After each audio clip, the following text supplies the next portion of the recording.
Good morning. Good morning. Welcome to our, as Lee said, our last webinar in our series, although this one's an exceptional one because of what we've been asked to do as an industry with the HSE Asbestos Consultation.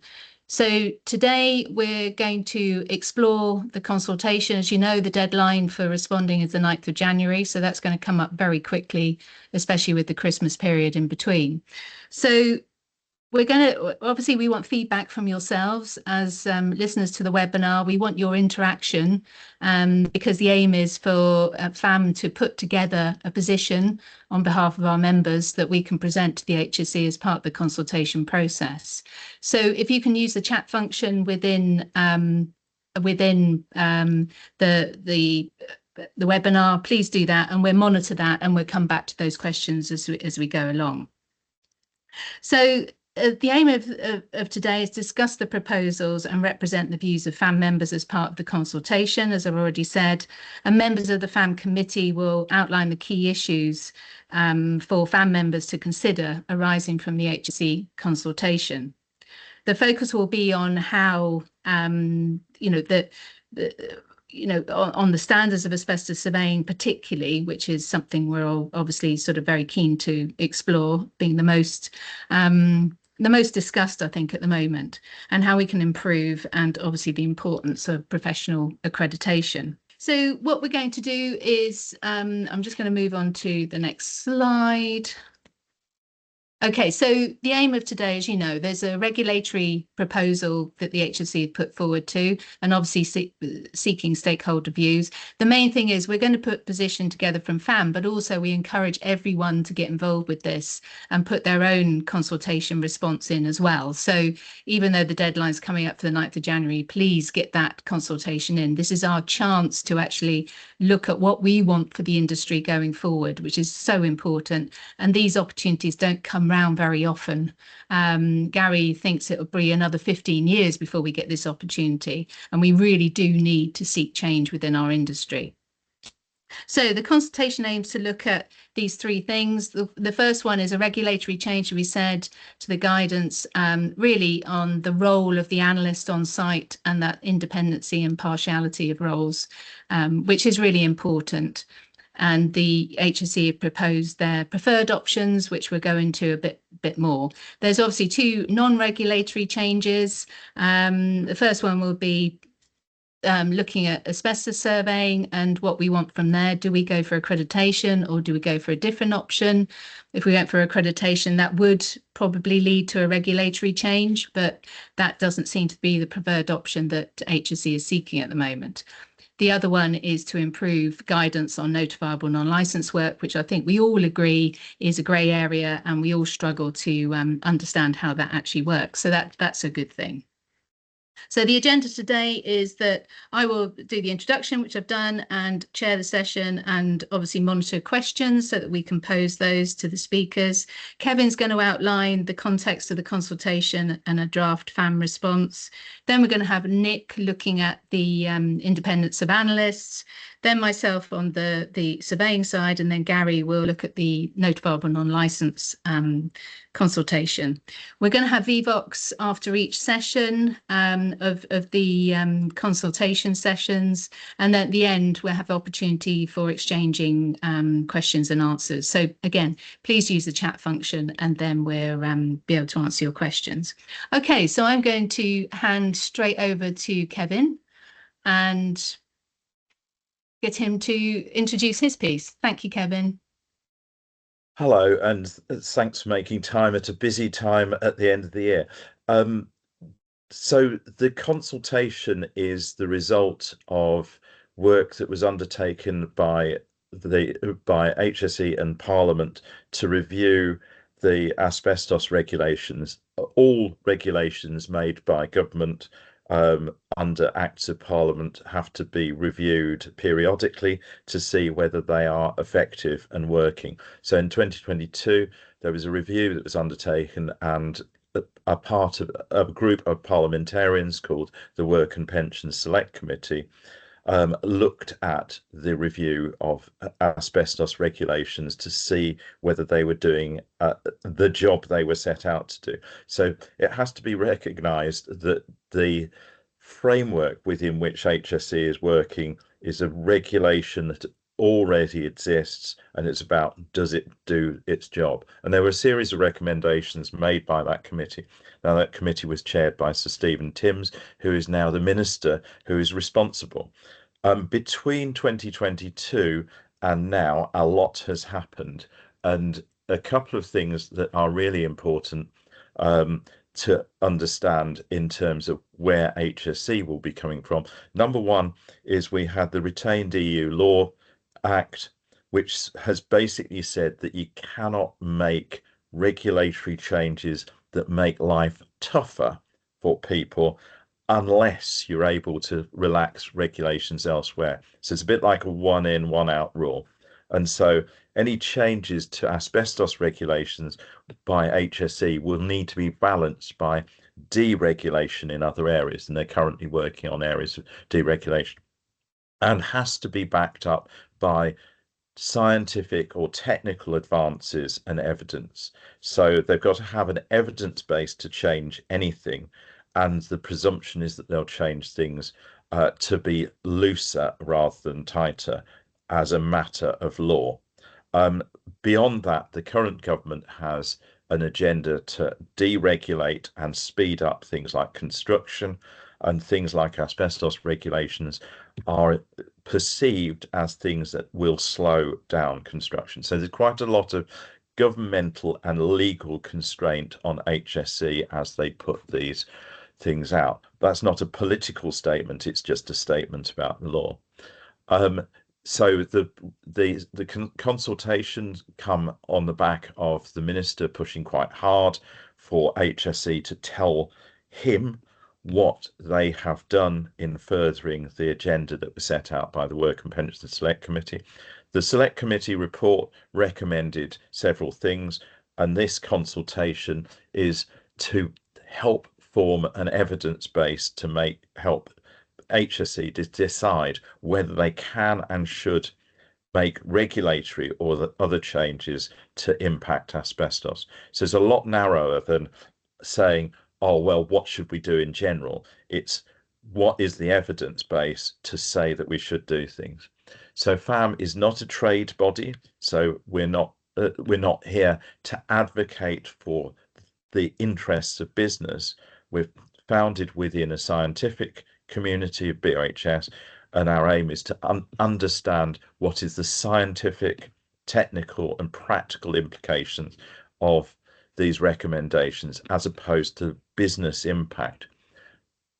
HSE does have to think about business impact. Our major concern is not business impact, but health impact. So it's really difficult when you're dealing with a policy area to try and play things with a straight bat, to not be influenced by commercial concerns, but the presenters will try their best to give a straight presentation of the issues as we see it, aside from commercial issues. And I think each will be able to, if you like, state their interest in the game. We did circulate a draft of what we think is a kind of a balanced response, but that draft will be influenced, of course, by what you say. And this is why the VVox, which is your opportunity to vote and put in, is so important, so that we can present something that represents our members' perceptions of things.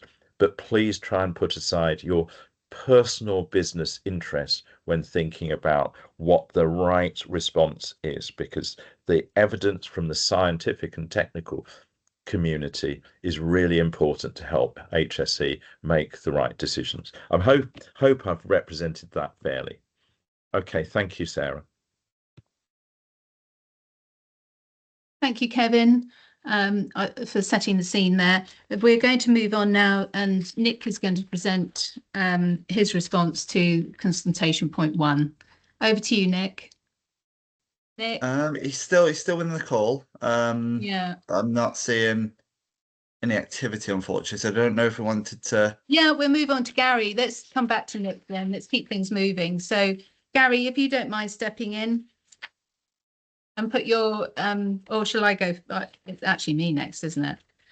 Let me do my part then, and then we'll come back to Nick. He may well have just got caught up in something else. So we'll move on to see if I can get my presentation up, if it's coming up. Here we go. So we're going to move on to consultation 2. It's probably the most difficult one to talk about, because we've all got very strong views on what we would like to see the surveying industry move towards.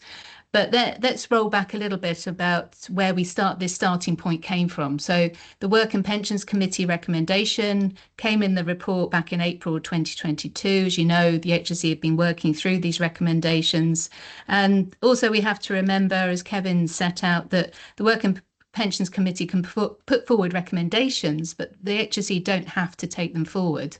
So it's quite amazing, actually, that even though the Select Committee put these recommendations forward, the HSE have taken on board quite a few of them, and we've already seen more coverage of asbestos on their website, changes to their website, and trying to get more information out there to duty holders and to workers in the field and allied trades. So going back then, the report that came back, paragraph 120 said basically the evidence, the call for evidence, and just summarising it here, asbestos surveys have an important role in helping duty holders to identify and manage asbestos in premises. Yeah, we have heard concerns about the variability of the quality of surveys. This is the Work and Pensions Committee. And it's not clear why regulatory and quality requirements for asbestos surveyors should not be less stringent than analysts that must have UCAS accredited, must be UCAS accredited. So they'd already sort of set that scene of they didn't understand why there's a difference when surveys are so important for duty holders to manage their asbestos. So the recommendation in paragraph 122 came out, and it said, we recommend HSE makes it mandatory for all people conducting asbestos surveys to be accredited by a recognised accreditation body. So they'd set the scene. So if I move on then, just looking at it in a little bit more detail, as I say, the HSE have been doing a lot of work in the background. And back in May this year at FAAM, the Asbestos Conference in 2025 conference in May in Birmingham, Sam set out a few slides on really looking at an asbestos survey reports assessment project that the HSE did, really trying to use their inspectors. So the inspectors were out mainly at commercial units and schools, and they were asked to gather survey reports so that Martin Saunders back at HSE could have a look and unpack and see what are the differences between accredited and non-accredited reports, and could we see some differences there that could help them informing their consultations. So this is just a summary of that, and as you can see, they went to a number of sites. They took 62 reports, and they were split between UCAS and non-UCAS survey providers. And there was a mixture of management, refurbishment, and demolition reports. Now, just very briefly, these two, the top graph shows the accredited surveys, and they'd had a weighting. So the HSE put a weighting on their comparison to HSG 264 and the requirements there. And they had a sort of maximum rating of 760. And as you can see in the top graph here, you can see the last point on that graph to the right there shows that neither accredited or non-accredited reached that highest score. But they put a weighting on 600, 650 as a sort of a good level of survey outcome. So you can see there quite clearly accredited surveys seem to score higher, which is not surprising because of the level of quality control, the level of service provision compared to non-accredited. Now, there is a huge caveat on this. It's not a big sample. They believe, the HSE state, there's about 180 accredited surveying organisations out there, and possibly as many as 3,600 individuals or organisations that are not accredited. So this is a very small sample, and obviously the big caveat is there's no conclusions that can be taken from this. But of course, when you're staring at two graphs that look like that, you can make your own conclusions. So the HSE have gone down this road looking at, what makes good compliance. So, you know, they came to the conclusion that the report and the photograph clarity is really important.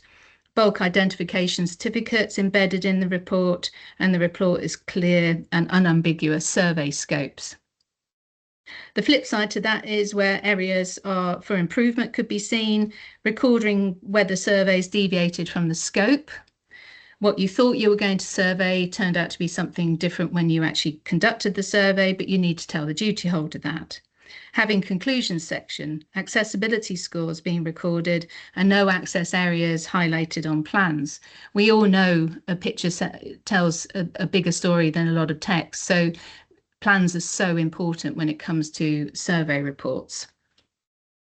So as we say, the accredited asbestos survey report scored more, you know, reflecting on where we are in the industry. We have UCAS accreditation, which ups the game slightly because we are audited, and maybe there's an opportunity there for non-accredited organisations to improve their quality control as well.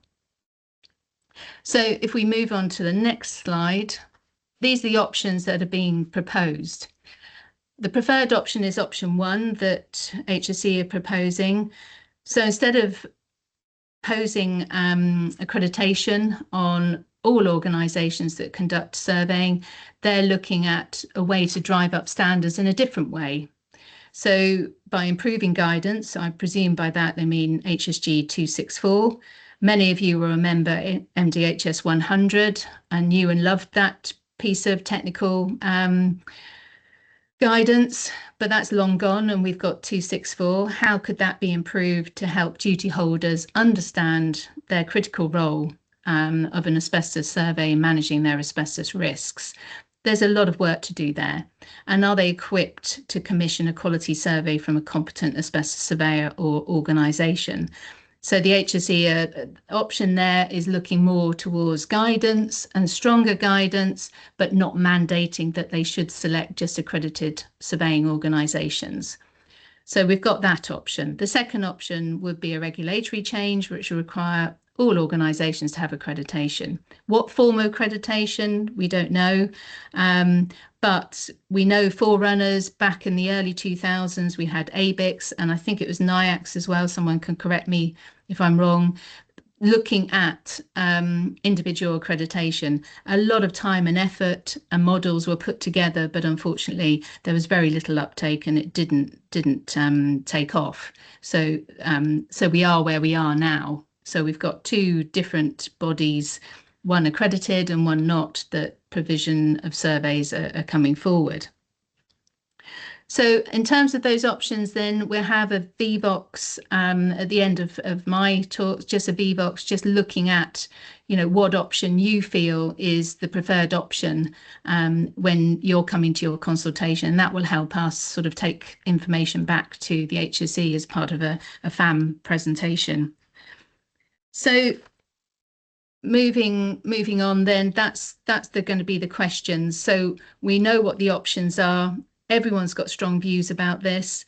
As Kevin said, we're just presenting what I'm not putting any personal views. I've got many, but I'm not going to present those because others will have different views. But really understanding how we're going to ask duty holders to look at this very complex area of managing their asbestos risk. Do they have the skill base to do it? How can asbestos surveyors and professionals in industry help them to get there? And how do they know they're selecting the right person for the right job? That's the tricky bit. That's going to be really difficult in managing if we go down the option 1 route. Option 2, again, it's going to be tricky. It's going to be expensive, as we know, because we've seen the consultation document and you know, the provision from UCAS, and also HSE are a little bit concerned maybe UCAS couldn't cope with the volume of potential applications for accreditation. UCAS have already seen an uptick in you know, sort of accreditation requirements from organisations that didn't have accreditation before. So there are some shifts towards that. Not a huge one, but there are bodies that are coming under the umbrella for UCAS accreditation. So there's the 2 options.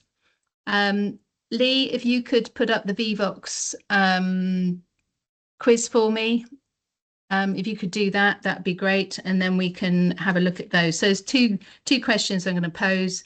Obviously, looking at the options, which one do you prefer? Stronger guidance or accreditation mandated for all surveys? Or is there an option 3, but we don't have an option 3? So we're just looking at those 2 options.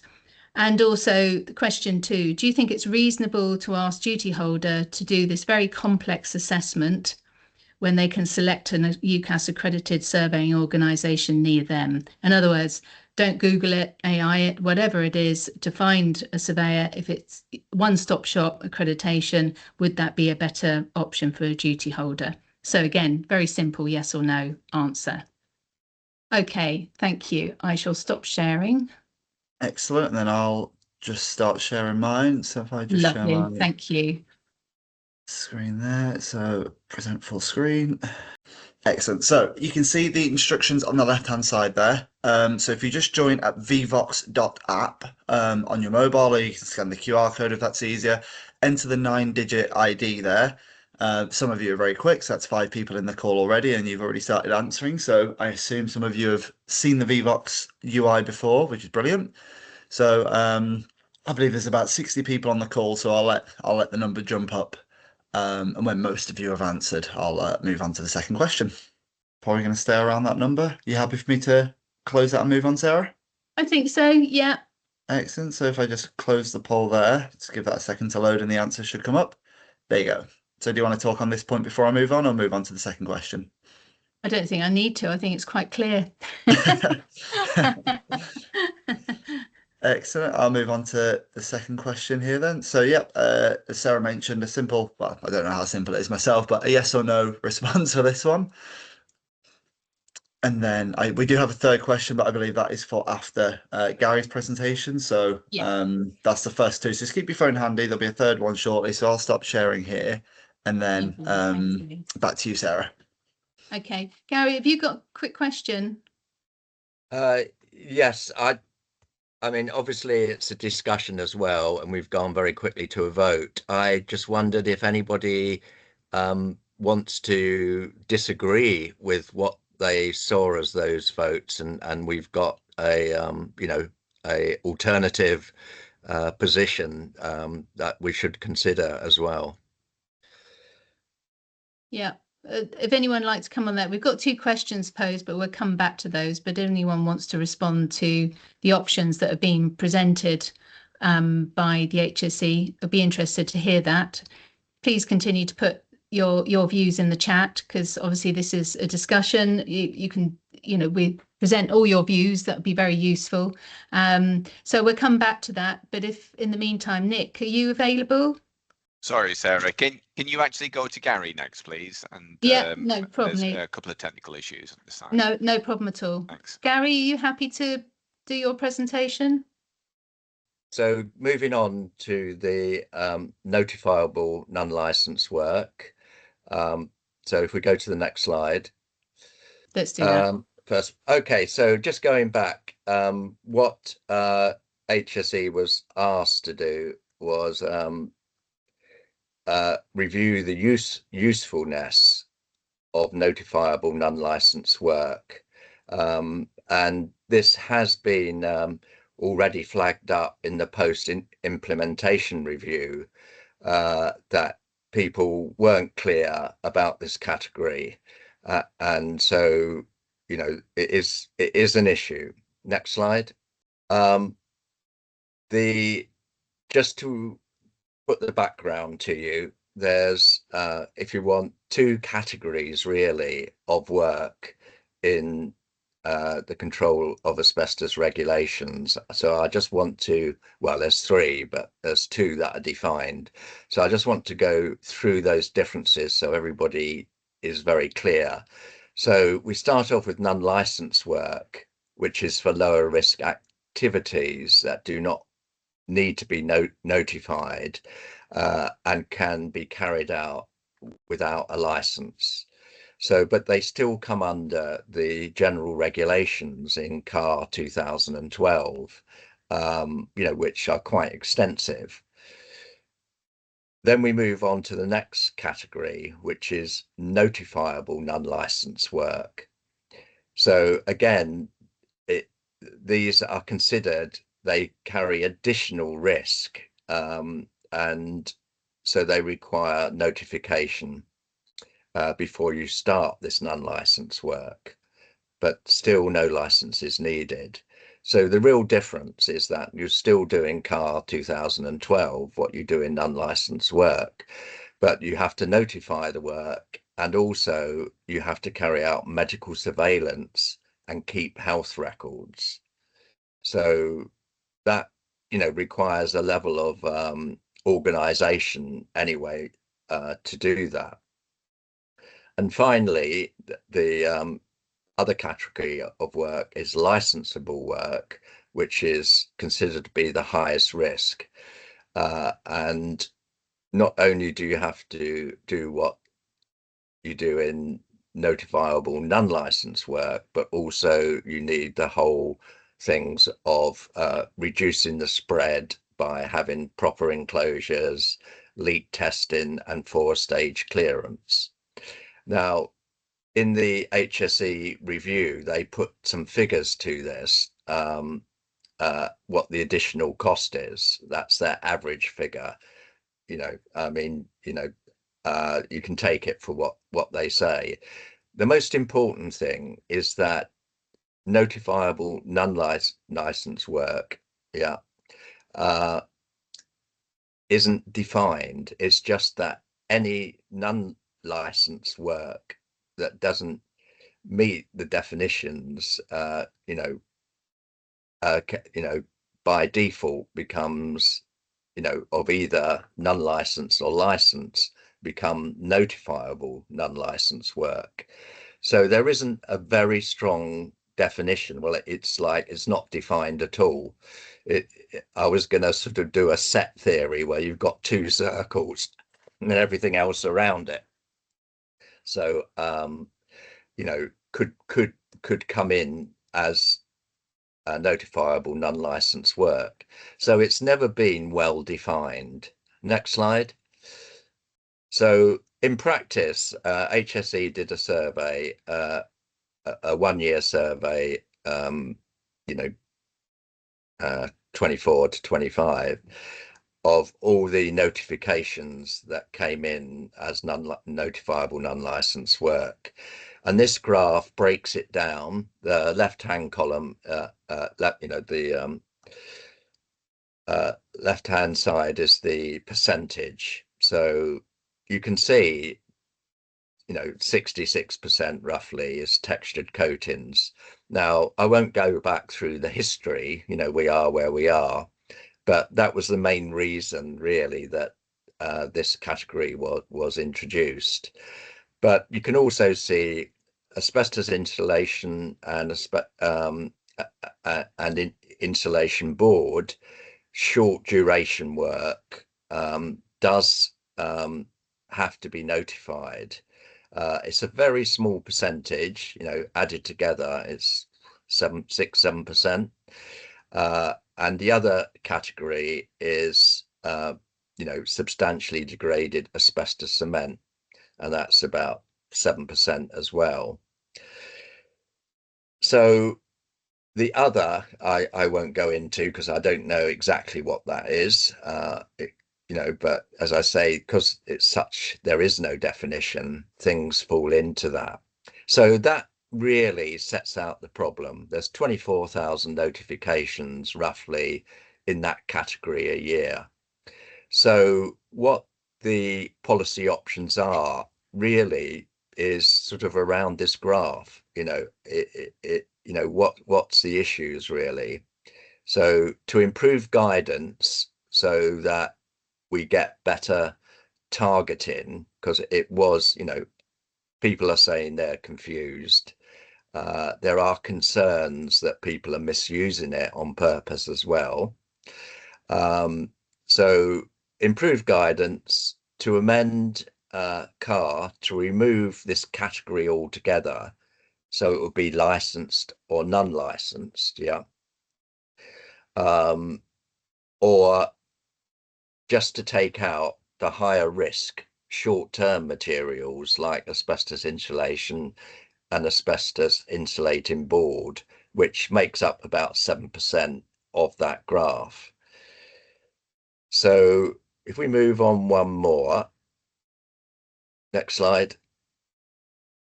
I'm going to pick out the questions that really matter for this consultation. There's about 10 questions to cover.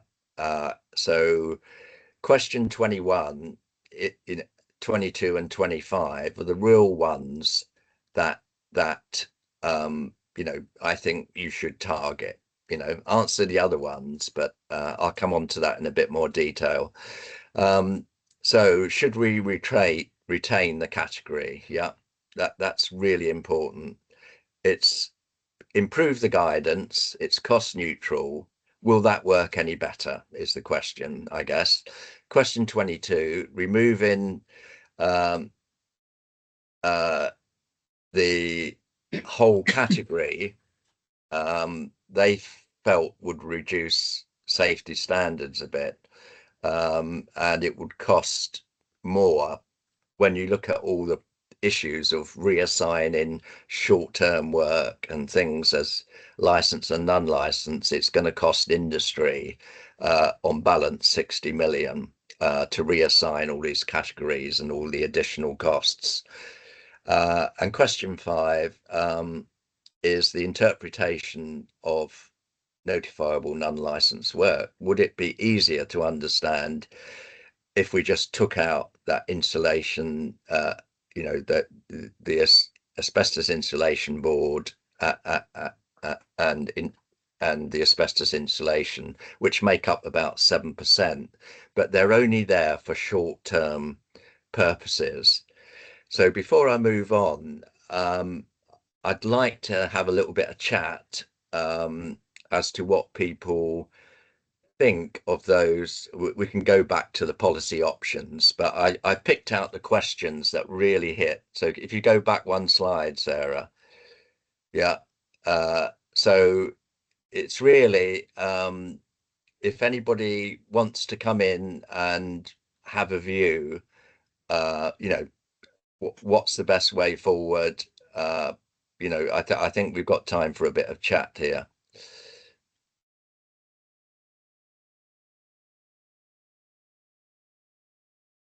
Just come on camera, or Sarah, can you look at the chat box at the same time? Yeah, just having a quick look at the chat box. I'm scared. You're scared to operate anything at the moment. Oh, I see. Okay. Thanks for the clarification there.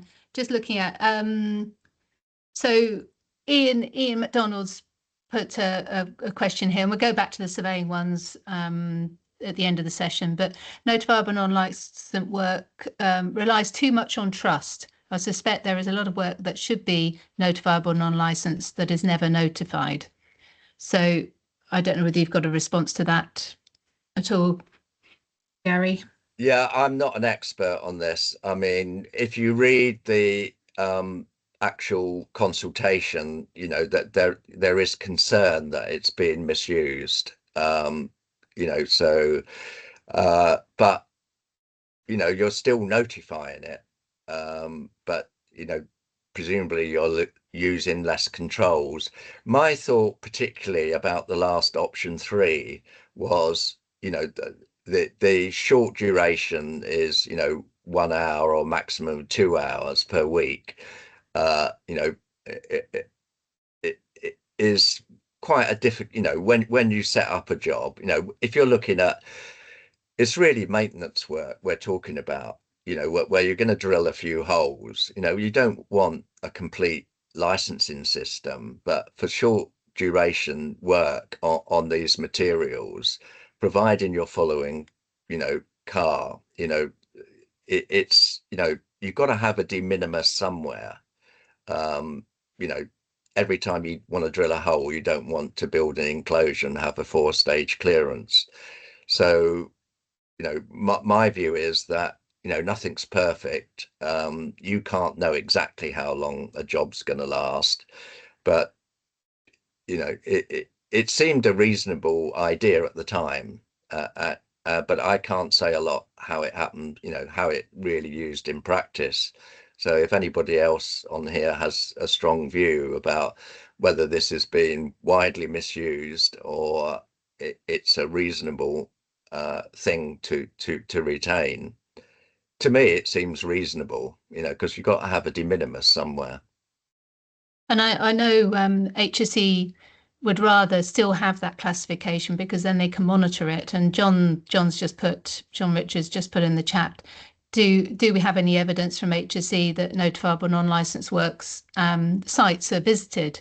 I've not seen any evidence. I'm not sure whether inspectors are going out because they've got a lot of other work to do, but I don't know whether that's something that when you do your consultation, respond to the consultation in the free text boxes, that this could be a point that's raised. If a lot more work is being, because we can see license work is starting to shift away from the sort of maximum of 35,000 a year, it's coming down. So where does that place the notifiable non-licensed work? Is that going up? I think it probably is. So will that mean a shift in inspection? I don't know. Possibly not, because the number of inspectors on the ground is quite limited, and with sort of relicensing work, they're already very busy, so it's unlikely. And also, John puts here about what will happen to the medical surveillance for those undertaking notifiable non-licensed work. John, if you're there, do you want to explain that a bit more? About the medical surveillance. Do you want to come in? Yes, Sarah. Hi, Yeah, John. I think it was one of the big drivers back in the day, because the European requirement put in place a medical surveillance requirement for people that are working on degraded asbestos materials, and it was one of the challenges from the directive, if I recall correctly. So there are a large number of people that are currently subject to medical surveillance that, if we drop this classification of work, may no longer be subject to medical surveillance. So it's, where does that take us in terms of our future cancer legacy? Right. Yeah. Good point. Good point. And I think that's something, again, put in that free text box in the response to the consultation, because I think that's a really important point. The other one that's put here by Ian MacDonald, when we're talking about short-term work and notifiable non-licensed work, if a licensed LARC obviously carries out work under notifiable non-licensed, what about the 1 hour rule and the 7-day period? How does that work? Because obviously they're going to be employed to do license work as well. So there is a conflict there in working that out, and I'm sure the risk assessment would play a part in that. So again, that's a point to raise in the consultation, definitely. Philip has asked, by the same token, there is too much misunderstanding between notifiable non-licensed and licensed works at times, which I absolutely agree with.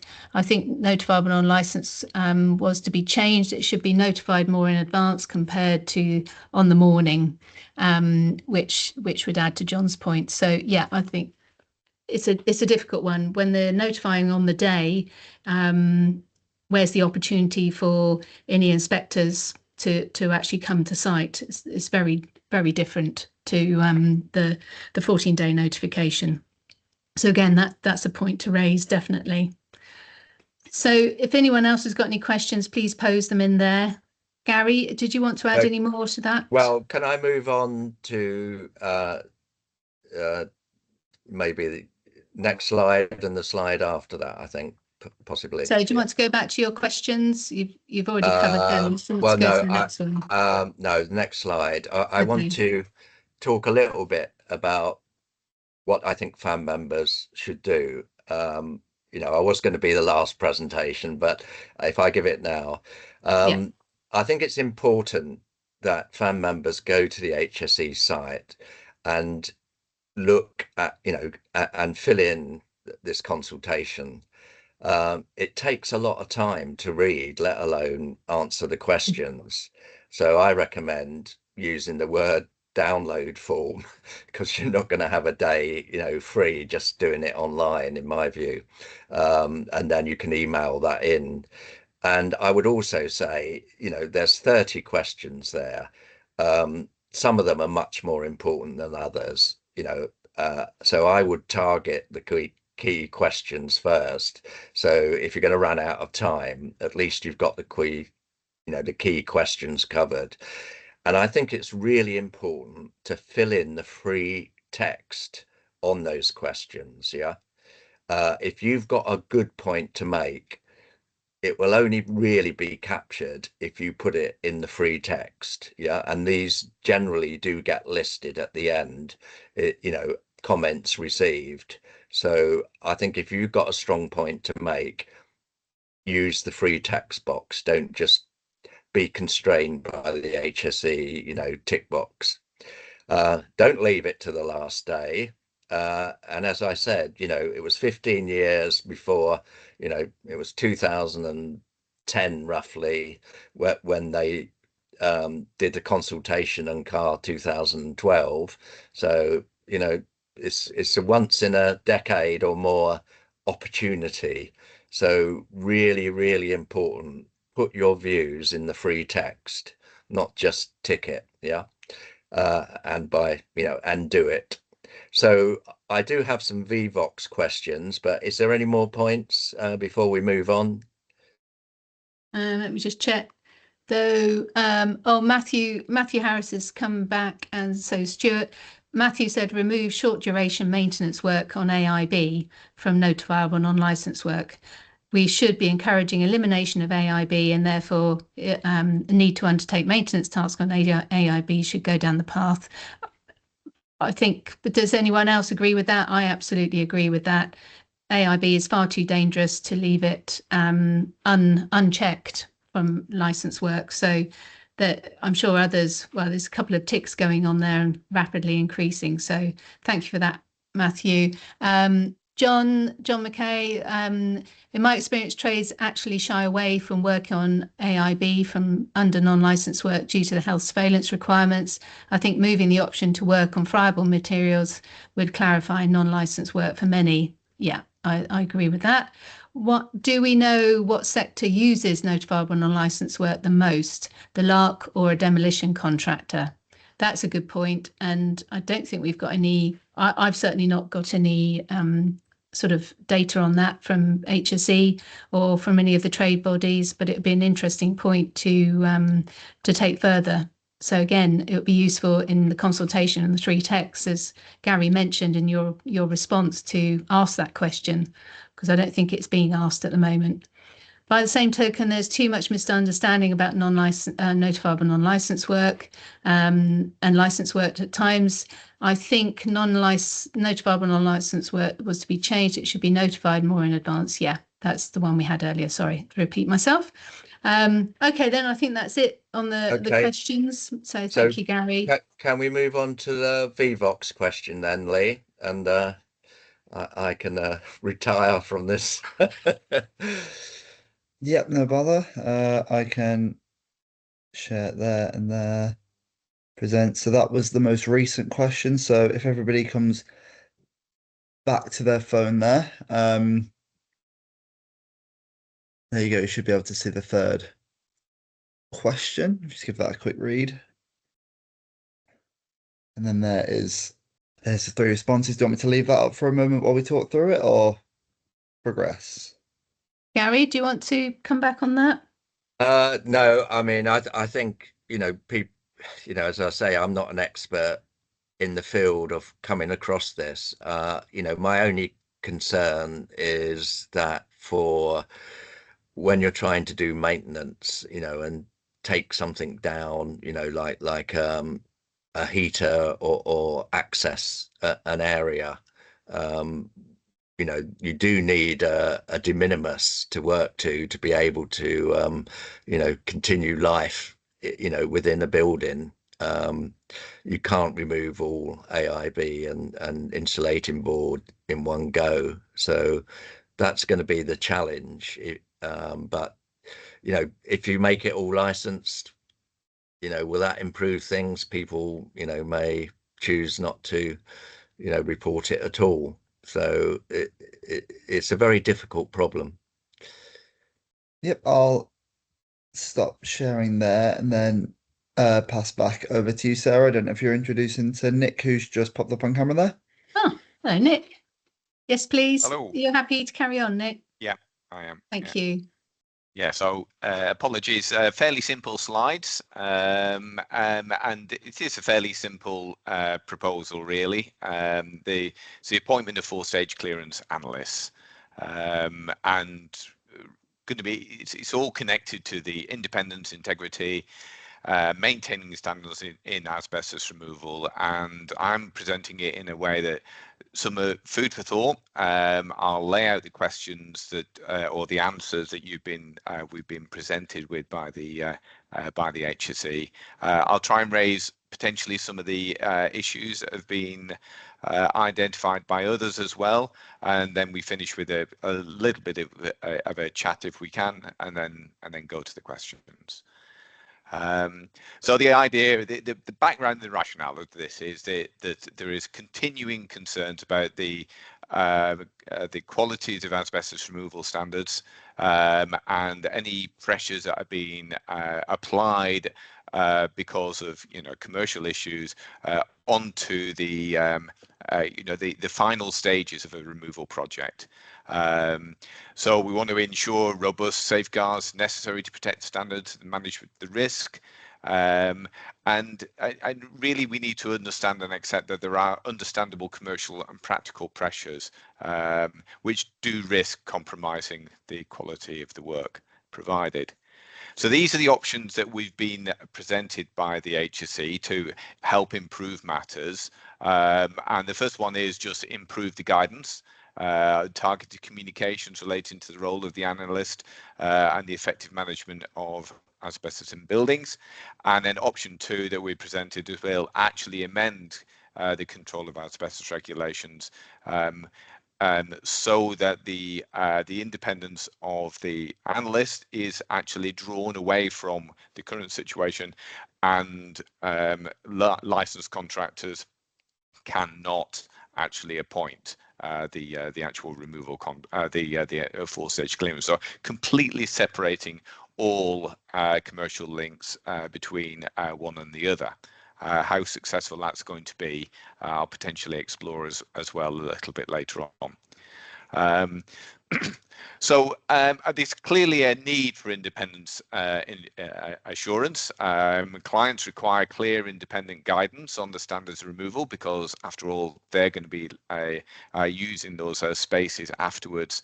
And also that independent assessment helps ensure removal work does meet the required benchmarks and standards. Now, LARC do face significant ongoing pressures to complete the work, which may inevitably result in influencing the analysts on the assessment of their own work. Now, this is not necessarily direct. It's not necessarily overt, it's not necessarily intended, but it can be direct or indirect, and there has been some excellent work done by the female analyst working group on this subject as well, but it is an awful lot broader than that, and those pressures, whether real or unreal, can undermine the confidence of the clearance outcomes. So other advantages would be if we separate it out and we actually succeed in making this truly an independent process, is creating a level playing field. Proposal potentially supports the LARCs operating with integrity as against the potentially the small minority that might be intentionally applying this pressure. And that would inevitably reduce a competitive advantage to those that don't want to play by the rules. There is the reducing the commercial influence helps protect the standards, helps protect confidence, and also supports professional judgment by the analyst. overall reducing the risk to the client's workers and occupants. So we can see how important this is going to be to actually get this right and address it. Now, remaining challenges exist. That even if we do try to do this, if we are moving the appointment to the 4-stage clearance just purely to the client, what is the competence of the clients? Now we've got large-scale principal contractors, which may be viewed and considered competent clients in this. But then we've also got very small contractors, and we've got domestic clients as well. There might potentially be just only asking the licensed contractor for their recommendation on who they should be appointing. Also, we've got other challenges as well for priorities for those analysts. If they've got big clients that come back to them on multiple occasions, then and there is a on-the-day challenge with sending an analyst to a particular site, is that going to be a conflict between the big client and the one-off client? That really reduced relationship, i.e., multiple one-off clients, that's going to be increased credit control type issues for the analysts as well. Not on the slide here. There's other aspects which probably is worthwhile considering as well, with the lines of communication between the licensed contractor and scheduling of the 4-stage clearance. And also finally, other issues as well.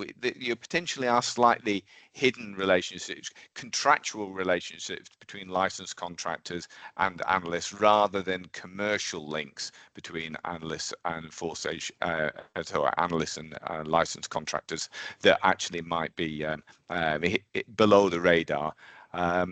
So the questions that I posed right at the beginning, the two options that we've been presented with, one which was improve the guidance, make clients more aware of the benefits of direct appointment and therefore commercial independence, or actually removing it from that, removing the option from that, and ensuring that clients directly appoint licensed contractors. It is the second one that is the preferred option by the HSE.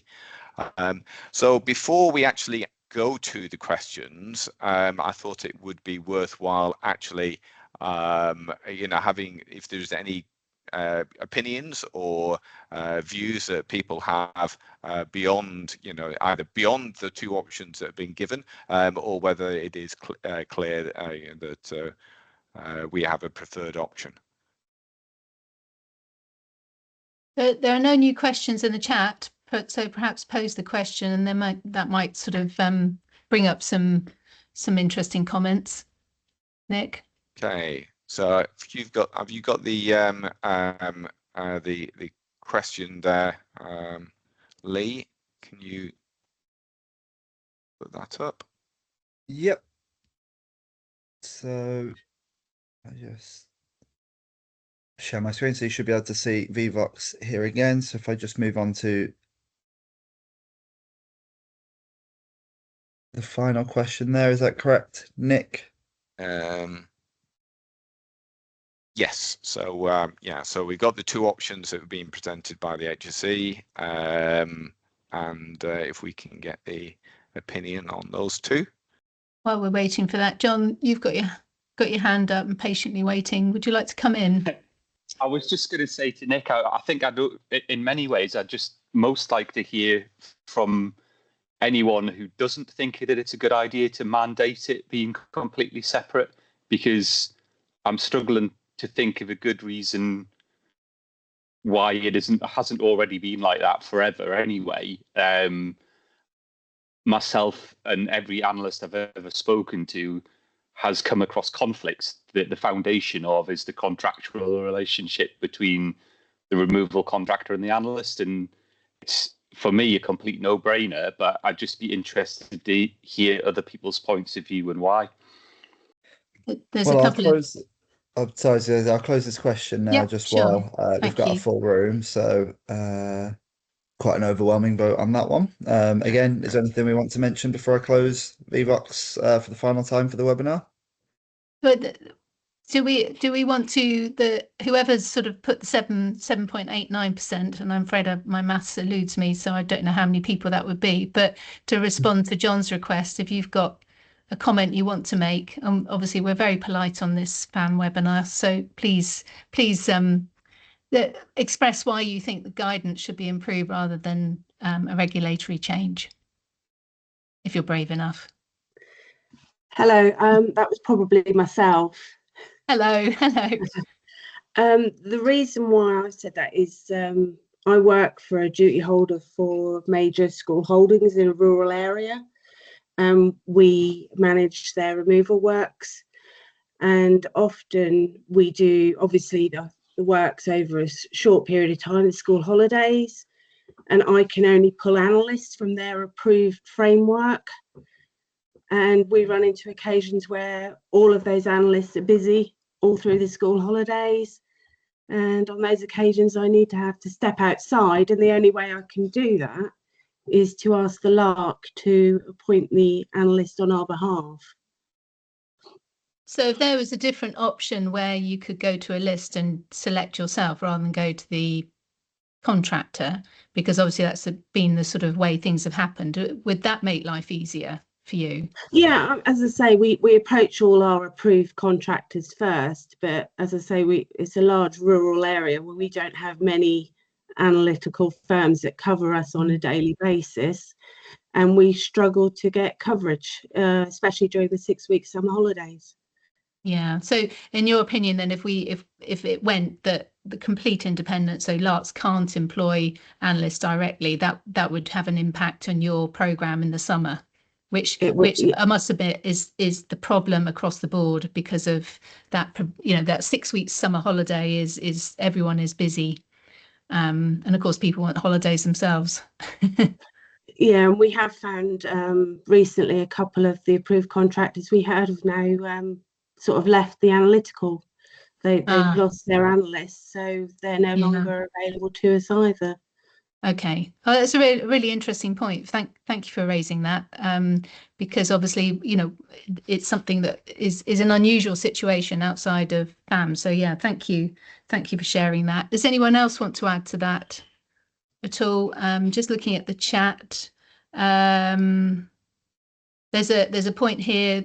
Ian's raised that sometimes analysts have been asked to appoint the LARC themselves, which is an interesting one. Justin's put here, I think this change would be easy to circumvent by forming an intermediary. Justin, can you come back on that if you're still on the call? Are you willing to just expand on that? Have you got any experience on this practice? Like everything, nothing's watertight, and I guess it could. No, Hello? I don't think it is watertight, and I think people would just find a workaround.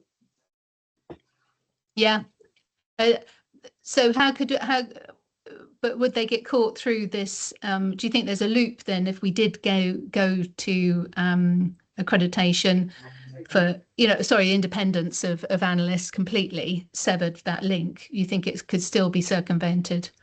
I think it could still be circumvented, and also, basically changing the existing arrangements is quite a big departure, as I think you've already highlighted, and it's going to throw up a range of other challenges that perhaps our sector's not ready for. But I think whenever these changes are made, if people want to find a way around them, there is going to be a very easy route to circumvent them, and I don't think this will be any different. I don't know what you do to raise standards. I think your 4-stage clearance has changed immeasurably since I stopped doing them. And I think you've got an awful lot more evidence, photographic, videos, etc. And they're all improvements. And perhaps that's a better site to direct our input. Yeah. So more recording, more information gathering. Ultimately, from my point of view as a former analyst and someone that's worked on the female analyst working group, just having some distance between the contractor arrangements would give us more standing on site, because we can go to the duty holder rather than the contractor that we're in the pocket of. And that from a safety point of view, from raising issues to the HSE, that's got to be a better way of doing it. So even though it might not be a cure-all, I strongly believe this is a better way to go. A lot of people will resist it because, you know, we know 53% of licensed work, the contractor employs the analyst. And that's an easy win for them from a financial point of view, as well as maybe what happens on site. And I don't want to get into that, but I feel that would be a better way to go to protect the analyst and our profession as sole workers on site against a group of people that maybe can be less than favourable to what we do. So thank you for Justin for that. There's also some other questions here. Let me see. Yeah, of course, there is a list of analytical firms on the UCAS website. Whether it's easy to find is something else for duty holders. There's nothing to stop Larks nominating an analyst, but the client contracting them directly. Yeah, that's a good point, because obviously, you know, they're going to have more direct use of them. Gordon, I see you did have your hand up. Did you want to explain your question? Yeah, I was just looking at. I agree with the change. To be honest, I think it needs to be in a level of independence. That's there's been problems in the past, but I'm a little bit concerned of other scenarios where, as a duty holder, we might commission an analyst to do oversee a role, and not to be a supervisory licence holder, but to perform other functions such as leak testing, personal monitoring. We might often ask the removal contractor to provide those services. I would have thought that if this is completely separated now, most clients wouldn't be aware of those sorts of things, and it might lead to those services not being requested or priced in any way. Or would you expect the licensed removal contractors to provide that service themselves, or is it going to be a once, more than just a 4-stage clearance? Does that make sense? Yeah, no, that makes sense. Nick, do you want to come in on that one? Thank you, Gordon. Yeah, so there is some relatively imminent guidance coming out on leak testing, which will be effectively directing clients that, this is important, it's needed to be done, and it is your responsibility to make sure it's done. But that the licensed contractor is the organisation that should identify what and where this testing should be. Personal monitoring, that doesn't change either. As by this, I think this really is just breaking the link of the final quality control validation, so that is not linked to the commercial pressures. Obviously, if a client is appointing the 4-stage clearance, there is a relationship with an organisation that is going to be doing the final validation. So it would potentially make an awful lot of sense to actually ensure that all of the other compliance testing is done as well by the same organisation, which would have further benefits on the running of the project. Just a relationship with the end-to-end project would be really quite advantageous on getting it across the line at the end. Okay, and I think the HSE's point about their recent publication of the research project looking at analytical services on site, there was the stage 4, when do we do air monitoring post stage 4?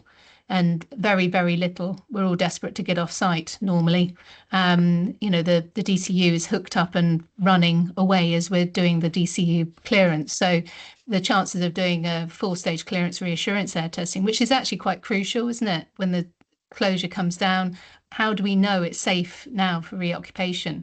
And so again, that guidance will be really useful. But going back to your point, Gordon, I think, as long as duty holders understand the purpose of leak testing, understand personal monitoring, obviously the LARC doesn't really maybe want leak testing.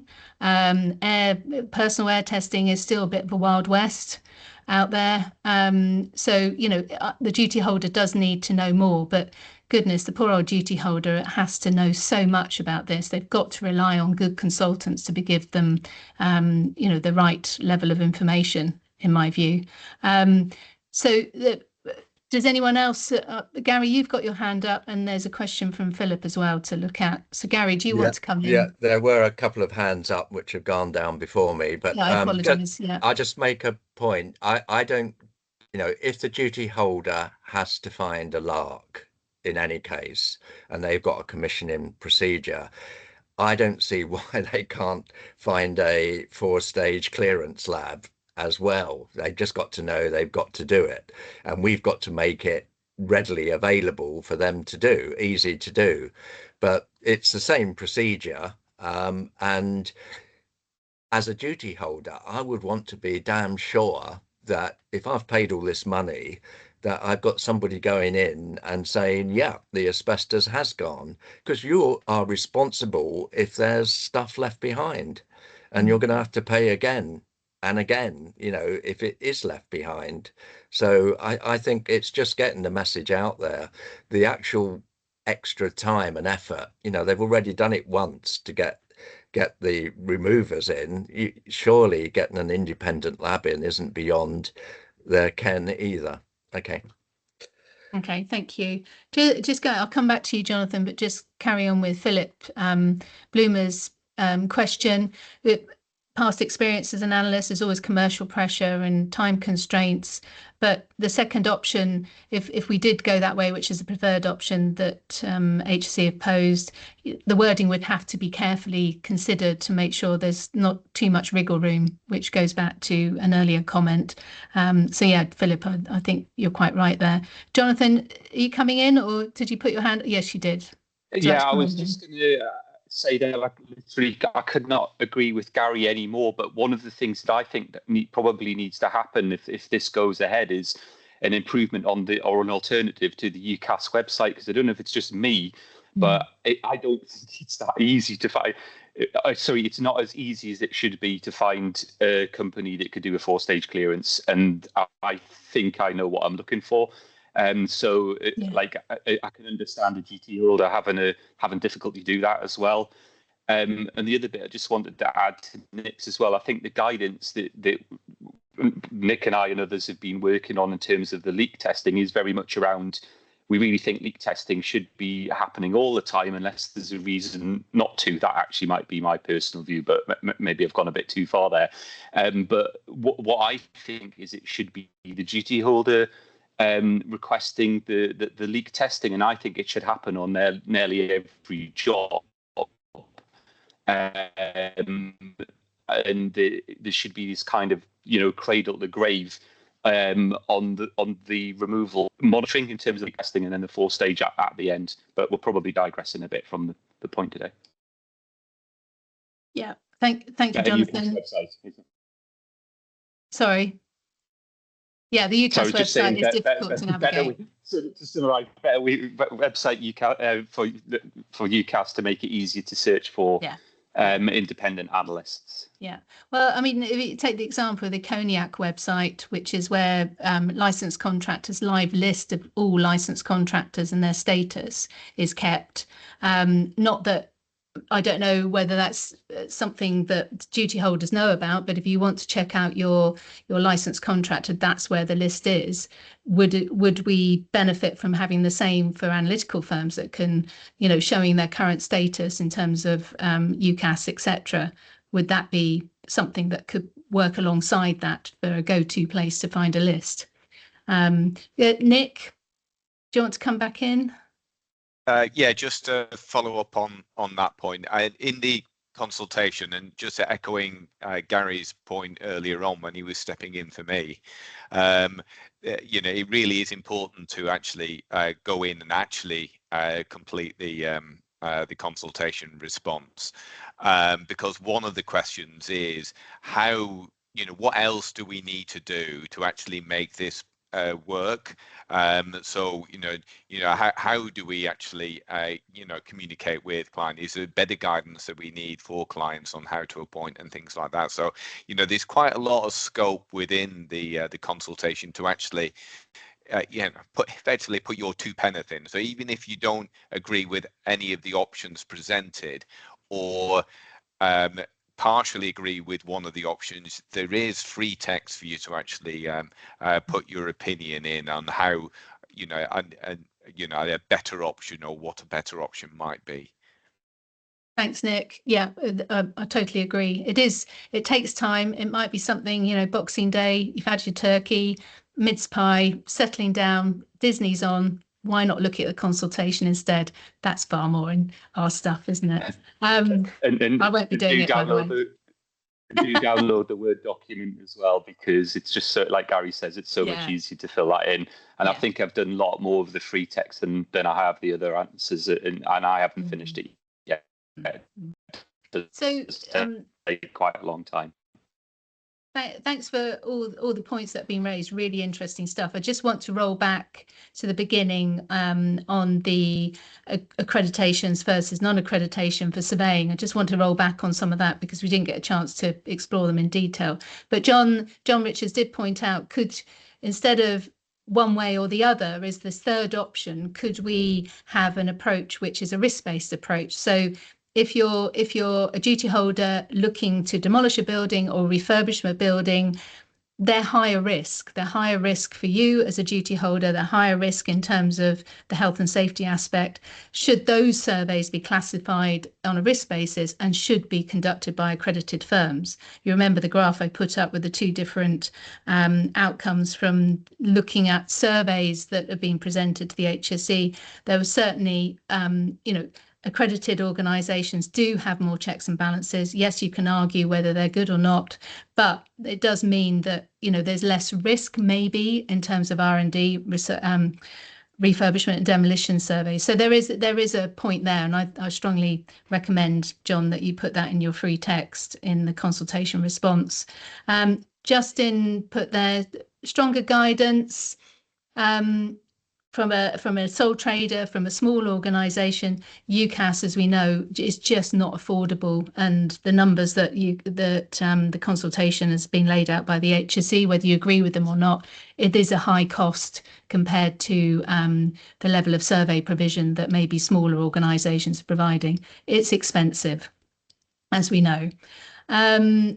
Also, the other point, which is interesting, if you are a local authority and you have your own in-house surveying team, which are perfectly adequately trained, they understand your housing stock, so they know where housing, that asbestos is going to be there, they're surveying. How would, if we went for accreditation for all surveying individuals, whether they're organisations or sole traders, how would that work for local authorities? That's a big burden on local authorities. So could there be a provision within the scope of accreditation to allow them to carry on, and how would that work? So that's really interesting. Craig brought that point up as well in their local asbestos group. How could that affect their local authority provision for surveying? So that's an interesting point. And again, recommend using those free text boxes to put that point across.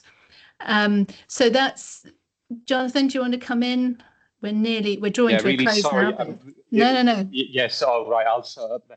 I'm really, really sorry because I missed the start because my computer was not working. But I just wanted to actually rebut the statement that UCAS is too expensive, and that we know that it is. The UCAS website does the calcs for like a sole trader starting up is about 15 grand in the first year, which it is quite a large capital investment. But I'm thinking if you're starting off as a plumber or as a tradesperson, whatever it is, you're going to have a 30 grand van. You're going to have all sorts of capital investment that you're going to need to start up. I don't think that £15,000 is too much of an investment for surveying for a category 1 carcinogen. This is just a personal view. I don't think that's too much.